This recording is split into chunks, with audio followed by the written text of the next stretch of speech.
ನಮಸ್ಕಾರ, ಚಿಟ್ಟೆ ಹೆಜ್ಜೆಗೆ ಸ್ವಾಗತ. ಗೆಚ್ಚಿ ಗಿಲಿಗಿಲಿ ಸೀಸನ್ 3 ಕಾರ್ಯಕ್ರಮದ ವಿನ್ನರ್ ಗೆದ್ದಿರುವ ಹಣ ಎಷ್ಟು ಹಾಗೂ ರನ್ನರ್ ಅಪ್ ಗೆದ್ದಿರುವ ಹಣ ಎಷ್ಟು ಅಂತ ಈ ವಿಡಿಯೋದಲ್ಲಿ ತಿಳಿಯೋಣ. ಅದಕ್ಕೂ ಮುಂಚೆ ನಮ್ಮ ಚಿಟ್ಟೆ ಹೆಜ್ಜೆ ಚಾನಲ್ನ ಸಬ್ಸ್ಕ್ರೈಬ್ ಮಾಡ್ಕೊಳ್ಳಿ. ನಾನ್ ಆಕ್ಟರ್ ಕ್ಯಾಟಗರಿಯ ಸ್ಪರ್ಧೆಯನ್ನ ರನ್ನರ್ ಅಪ್ ಹಾಗೂ ಆಕ್ಟರ್ ಕ್ಯಾಟಗರಿಯ ಸ್ಪರ್ಧೆಯನ್ನ ವಿನ್ನರ್ ಅಂತ ಘೋಷಣೆ ಮಾಡಿದ್ದಾರೆ. ವಿನ್ನರ್ ಯಾರು ಅಂತ ನೋಡೋದಾದರೆ ಹುಲಿ ಕಾರ್ತಿಕ್ ರವರು ಗೆಚ್ಚಿ ಗಿಲಿಗಿಲಿ ಸೀಸನ್ 3 ಕಾರ್ಯಕ್ರಮದ ವಿನ್ನರ್ ಆಗಿ ಹೊರಹೊಮ್ಮಿದ್ದಾರೆ. ಇವರು 10 ಲಕ್ಷ ರೂಪಾಯಿ ಬೆಲೆ ಬಾಳುವ ಬೆಲ್ಟ್ ಅನ್ನ ಗೆದ್ದಿದ್ದಾರೆ. ಇನ್ನು ನಾನ್ ಆಕ್ಟರ್ ಕ್ಯಾಟಗರಿಯಲ್ಲಿ ಮಾನಸ ತುಕಾಲಿ ರವರು ರನ್ನರ್ ಅಪ್ ಆಗಿ ಹೊರಹೊಮ್ಮಿದ್ದಾರೆ. ಇವರು 3 ಲಕ್ಷ ರೂಪಾಯಿ ಮೌಲ್ಯದ ಬೆಲ್ಟ್ ಅನ್ನ ಗೆದ್ದಿದ್ದಾರೆ.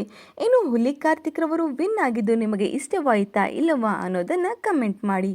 ಹಾಗೂ ನೀವು ಮುಂದಿನ ವಾರದಿಂದ ಗಿಚ್ಚಿ ಗಿಲಿಗಿಲಿ ಕಾರ್ಯಕ್ರಮವನ್ನು ಮಿಸ್ ಮಾಡುತ್ತೀರಾ ಇಲ್ಲವಾ ಅನ್ನೋದು ಕೂಡ ಕಮೆಂಟ್ ಮಾಡಿ. ಈ ಒಂದು ವಿಡಿಯೋ ನಿಮಗೆ ಇಷ್ಟವಾಗಿದ್ದರೆ ಲೈಕ್ ಮಾಡಿ, ಶೇರ್ ಮಾಡಿ, ನಮ್ಮ ಚಿಟ್ಟೆ ಹೆಜ್ಜೆ ಚಾನಲ್ನ ಸಬ್ಸ್ಕ್ರೈಬ್ ಮಾಡ್ಕೊಳ್ಳಿ. ಹಾಗೆ ಪಕ್ಕದಲ್ಲಿ ಕಾಣಿಸೋ ಬೆಲ್ ಐಕನ್ ಕೂಡ ಕ್ಲಿಕ್ ಮಾಡ್ಕೊಳ್ಳಿ. Thank you.